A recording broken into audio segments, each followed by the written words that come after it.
Agora, hoje eu quero falar sobre aquilo que não é tão óbvio para a maioria das pessoas. A prova disso é que, se fosse óbvio, os cristãos não se meteriam sempre nas mesmas armadilhas, não pisariam nos mesmos laços, não se entregariam aos mesmos enganos.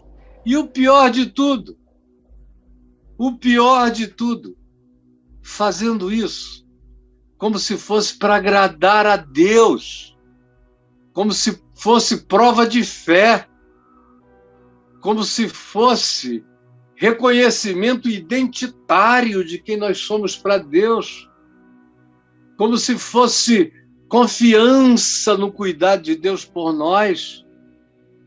A malignidade da treva espiritual é uma coisa tão sutil que Paulo diz que muitas vezes isso se apresenta como um mensageiro da luz, como se fosse um pregador da verdade, da justiça. E não tem nada que agrade mais a Satanás do que um pregador do Evangelho que corrompeu a palavra, que distorce Jesus, que transformou Jesus num demônio, que fez de Deus um cara pior do que o pior pai que alguém possa ter tido na vida, para criar um trauma mesmo em relação de Deus a partir do bandido paterno que você teve, ou qualquer que tenha sido a sua razão de dor ou até a sua autovitimização de dor, não importa. Ambas as coisas servem ao mesmo propósito, ao mesmo objetivo, realizam as mesmas realidades se a gente se entrega a elas. São as coisas que o diabo mais gosta na vida humana, em geral, mas eu vou pedir para o Braulio acrescentar a palavra cristã. Mas lembre-se, é na vida humana em geral. É do Oriente ao Ocidente. Não tem fronteira religiosa, geopolítica, nem nada. As coisas que ele mais gosta na vida humana. Mas também, e eu diria, sobretudo, na vida humana cristã. Eu não estou falando aqui para a Ucrânia, não estou falando para a Rússia, não estou falando para a China. Estou falando, infelizmente, apenas para o Brasil, para algumas pessoas dos Estados Unidos, na Austrália, na Europa, na América Latina, mas quem me dera estar falando para a Terra toda, não para alguns milhares, mas para milhões de pessoas, porque eu sei o que eu estou dizendo. Sem presunção, eu sei. Eu não prego nada que eu suponho. O que eu suponho, eu digo como suposição. Olha, eu penso, eu suponho, eu imagino, pode ser, quem sabe. Mas aqui não, quando é evangelho, eu sei. Se você quiser ficar zangado comigo, fique zangado com o evangelho. Porque eu só estou lhe dizendo o que eu sei, e o que você, em lendo, saberá. Só não saberá se desejar não querer saber. Aí é um problema sério do seu coração faraônico, endurecido, coração de Nabucodonosor, coração de Belsazar, coração de gente dura, coração de Antíoco Epifânio, 1, 2, 3, coração de Herodes o Grande, coração de Gengis Khan, coração de Calígula, de Nero, do imperador Décio, de Domiciano, coração de seres que pintaram, que bordaram, que fizeram a sua vida miserabilizar a existência dos outros, coração de Idi Amin Dada, coração hitleriano, coração que trabalha contra a unanimidade, que tem ódio da unidade, que vive da divisão. E aí não tem nada melhor do que Deus nessa história. Porque todo mundo quer ter um pedaço de Deus. É por isso que Eu digo há mais de 35 anos que política deve ser feita em nome do homem, nunca em nome de Deus. Porque nós temos 2000 anos de história linear do evangelho que virou cristianismo no quarto século, nos provando que toda vez que Deus é invocado para um projeto político, Deus vira um ídolo, um Baal, um Moloque, para ungir as posições mais contrárias à mente, ao caráter e ao coração de Deus. Não ponha Deus, decida em nome de você mesmo. Política é para ser feita em nome do ser humano, não em nome de Deus, você me entendeu? Política em nome de Deus é sempre diabólica, manipuladora e perversa. E se você não enxergou nada, é porque você está cego e está surdo. Só não está mudo, porque fala muita besteira. Quero falar, portanto, sobre essas coisas que o diabo mais gosta da vida humana cristã, que não são aqueles clichês, que não são os clichês de não coma a mulher do fulano, não pegue o marido da cicrana, não vá para sacanagem, não entre numa relação promíscua, não faça suruba, não sei o quê. Isso aí, meu Deus, é óbvio! Ai, ai, ai, ai, ai. Eu não tenho mais nem coragem de falar nisso, porque eu já cansei, minha língua ficou seca. Há anos passados, não anos atrás, só tem um atrás, mas há anos passados, a minha língua ficou seca, eu não aguento mais. Tem coisa aqui que eu estou falando há quase 50 anos, aí eu vejo a nova geração pensar que é coisa nova. Aí eles ficam falando de novo, eu não tenho mais condição, digo, meu Deus, eu já falei disso aí 40 anos, 30 anos, e eles estão achando que a pólvora foi descoberta hoje, que a bola está quicando só agora, e aí falam nisso, e falam tolice, e não conhecem a história, e não sabem nada, e inventam maluquices, e vocês bebem, como diz o Salmo 73, bebem a largos sorvos. Bebem a largos sorvos.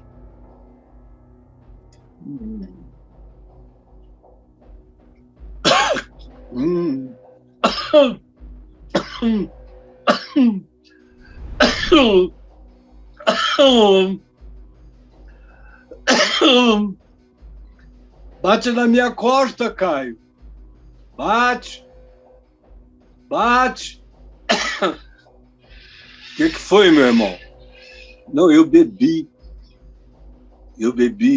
a largos sorvos e agora eu fiquei até sem respirar. Então pense aqui comigo, quais são as coisas que o diabo mais gosta na vida humana e especialmente na vida humana cristã? Olha o texto de Mateus 4, de 1 a 11. Eu, particularmente, já preguei nesse texto centenas de vezes, desde jovenzinho. Então, já falei nele sobre todos os aspectos e tem centenas de entradas e approaches.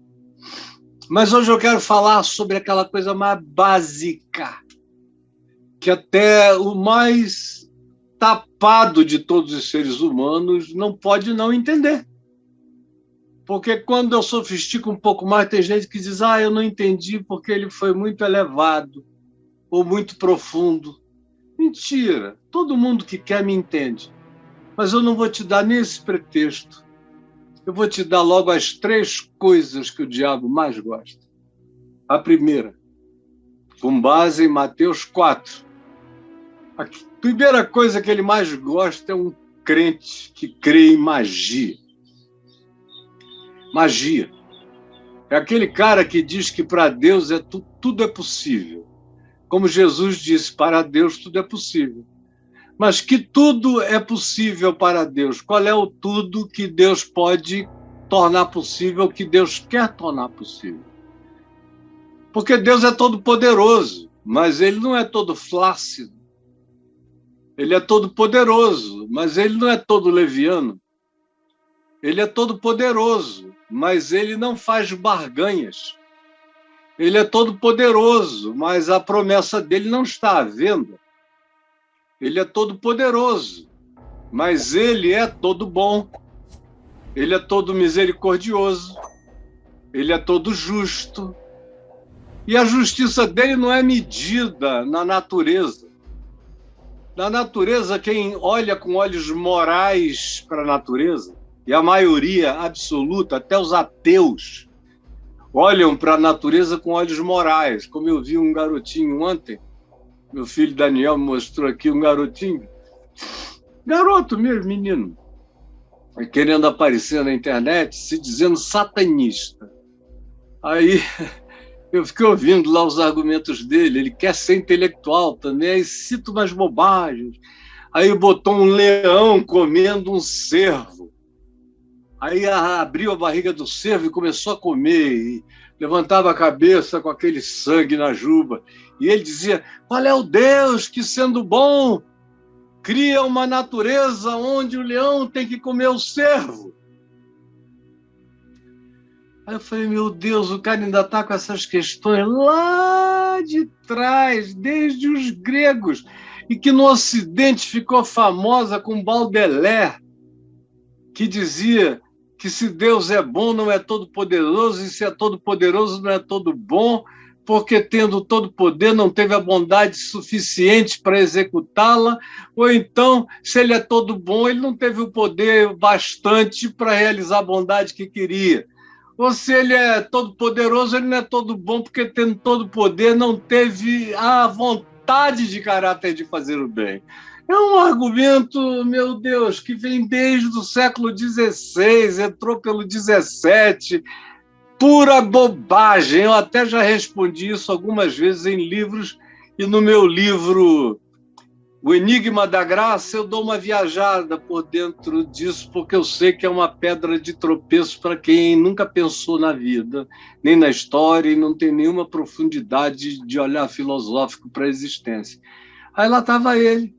Agora, eu não sei o que ele come. Eu não sei o que ele come, porque na natureza não tem magia. Na natureza, o mais forte come o mais fraco. É assim. E tem aqueles que não foram feitos para comer carne, mas são servos da vida, como, por exemplo, um gado, que só come grama, e outros entes que não são predadores nesse nível. Mas um ente sempre come o inferior. O boi come a grama, o leão come o boi, o elefante espanta o leão, mas não se alimenta de carne. Os humanos que já estão aqui, cada vez a gente sabe mais, há mais tempo. Ontem mesmo eu estava assistindo o 4º ou 5º documentário de natureza arqueológica e antropológica, mostrando evidências de civilizações humanas de 200 mil anos atrás, onde havia Homo sapiens sapiens, os sapiens erectus, havia neandertais, havia outros tipos de humanos que não eram exatamente como nós, mas já estavam aqui. Acabou que a nossa espécie prevaleceu, não porque fosse a mais forte, nem tampouco a mais inteligente, mas porque as circunstâncias naturais nos protegeram e nós eclodimos como a espécie prevalente no planeta para fazer essa miséria que a gente está fazendo nos últimos 12 mil anos, mas especialmente da Revolução Industrial para cá, os 200 últimos anos foram infernosos e os 50 últimos anos foram pavorosos, e a próxima década já vai ter contornos de natureza apocalíptica, branda, porém inquestionável. Agora, falar isso aqui, tem gente que já fica dizendo, mas e a magia? Caio, se eu somei as genealogias mencionadas no livro de Gênesis, dá quase 6.000 anos. Adão tem no máximo 6.000 anos. O teu Adão, meu filho, o Adão mítico. Porque houve muitos Adões antes desse Adão narrado em Gênesis. Houve muitos humanoides, houve muita vida. Se descobrem esqueletos perfeitamente humanos de famílias em cavernas, com pai, com mãe, com 3 filhos e com resto de comida, a ser identificada na sofisticação dos nossos exames atuais. Então, nunca foi de outro modo. Sempre foi dureza. Porque para se criar o nível de consciência que se planeja, que alcance a evolução humana, de tal modo que os humanos quebrem o ciclo predatório, de tal modo que os humanos quebrassem o ciclo predatório do mais forte comendo o mais fraco, e pela sua inteligência ele começasse a produzir, pela inteligência, recursos para si e para outros, e para muitos, de modo que quem pode mais serve a quem pode menos não explora quem pode mais, trabalha também para ajudar, todos trabalham, e Jesus disse que cada um tem suas competências em níveis diferentes, em capacitações diferentes e em dons diferentes. Isso tudo aconteceu para que nós sejamos uma espécie na qual cada ser humano é uma espécie única e singular. E tudo isso me foi dado, todos os dons que eu tenho, que você tem, que todo mundo tem e nem sabe que tem, nos foram dados para serem desenvolvidos, para que a Terra melhore e não se acabe. Mas tem gente que acha que a presença humana aqui é para nos levar ao apocalipse e à destruição. E por quê? Porque creem em magia. Tem gente que acha que pode destruir o meio ambiente para todo lado sem consequência. Se fizerem uma grande reunião de oração, abençoando a criação, podem derrubar árvores à vontade. O cara pode chegar debaixo de um pé de sumaúma, de cumaru, de uma castanheira de 600, 700, 800, 1.000 anos de idade e dizer obrigado, Senhor, porque eu vou ficar rico derrubando esse pé de cumaru, tem madeira aqui para sustentar minha vida 10 anos. Eu vai, bota 1.000 anos para baixo. Aí não se contenta, faz disso uma profissão, mas ele dá graças a Deus por estar destruindo a natureza que Deus criou, ao invés de usar a inteligência que Deus lhe deu para produzir. Magia, acham que é magia. Tudo é magia. Os cristãos de hoje creem em magia. Por exemplo, eles não se aproximam de um pai de santo porque eles acham que tem uma energia no pai de santo que vai colar neles. Se tiver um despacho na esquina, eles dão a volta, repreendendo, dizendo está amarrado, porque eles acham que tem um negócio ali que vai colar neles. Qualquer coisa, se alguém disser uma palavra negativa para ele, ele já sai amarrando em nome de Jesus, que é para aquela magia não se transformar em algo negativo contra ele. Quase todo mundo aqui é mágico. As teologias de vocês são mágicas. Deus se agrada de um cara que faz fimose, circuncisão judaica. Olha só, vê se pode. O Criador do universo separa os homens pelo cabresto do pinto. É uma maluquice danada. Por isso Paulo disse, olha, tudo isso é bobagem. Mas vocês creem nisso, que Deus salva uma pessoa porque você jogou água na cabeça dela ou a mergulhou em algum lugar, ela está salva. É magia. Ela pertence a Deus porque ela come o pão e bebe o vinho. embora ela não se importe com seu próximo faminto já na saída do templo, mas ela é uma salva pela magia. Ela levanta a mão e diz que aceitou Jesus. Aí todo mundo aplaude, está salvo. Pela magia. Continua enfermo, doente, cabeça ruim, alma destruída, espírito todo esfrangalhado, sem paz, sem alegria, sem serenidade, ansioso, numa busca frenética, sabe Deus do quê, transferindo culpas para outros, transferindo infelicidades para outros, porque a magia não dá certo e não deu certo. Mas é magia.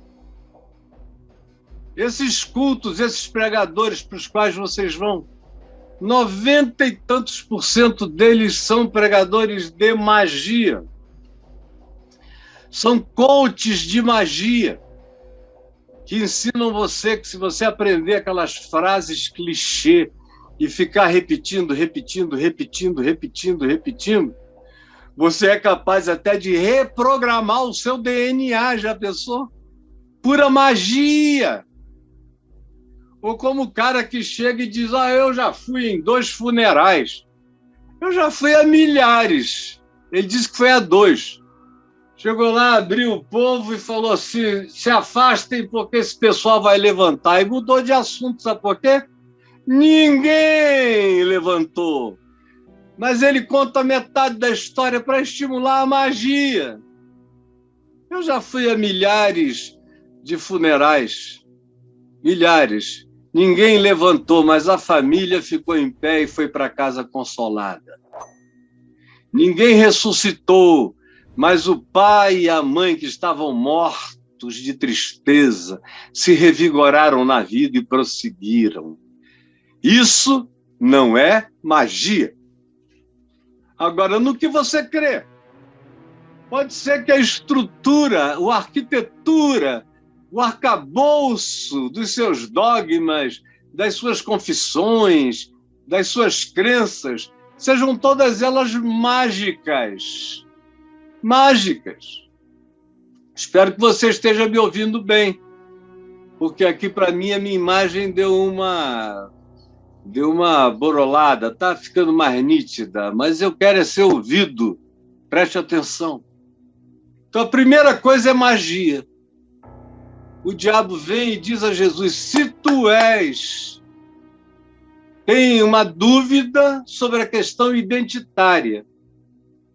Qual é a tua identidade? Se Deus gosta de ti, se Deus aprova a tua identidade, se a tua identidade é divina, então realiza uma magia. Crê na magia. Põe a magia em prática. Pega pedra, como eu falei outro dia, e transforma em pão. Asgo. Come. Mastiga. Enfia na goela. Pega um negócio de pedra como esse aqui, vai fazendo comida para você, ó. Vai lá. É disso que o diabo gosta. Transforma a pedra em pães. Não é tua mulher, mas pode ser tua amante sem ninguém saber pro resto da vida. O dinheiro não é teu, mas você pode dar um jeito tão grande que ninguém vai descobrir, cara. Você está na maior dureza, mas vai transferindo de centavo em centavo, que daqui a um ano você está rico e ninguém viu. Transforma a pedra em pão, como tem aí esses apóstolos da escuridão, das trevas, dizendo, vá para o banco e pegue a sua comprovação eletrônica de saldo. Fique olhando para ela, porque o saldo vai subir, e você vai declarando em nome de Jesus que o saldo vai subir. E milhares de pessoas vão e creem nisso, e antes de irem até ver que o saldo não subiu, só baixou, e baixou porque ela pegou todo o dinheiro que tinha e deu para o corruptor, aí fica decepcionada com Deus, porque Deus me enganou, porque Deus me deixou ir para aquela igreja. Porque você tem livre-arbítrio, porque Deus não é mágico, porque não trata ninguém com magia, porque você escolhe, porque você vive com as consequências. E vai ter que aprender a viver com as consequências. Porque não há magia. Não há, se tu és o filho de Deus, faz mágica, porque Deus vai te honrar com magias. Atravessa desse lado daqui para o outro lado do rio, se Deus está contigo, como eu já vi.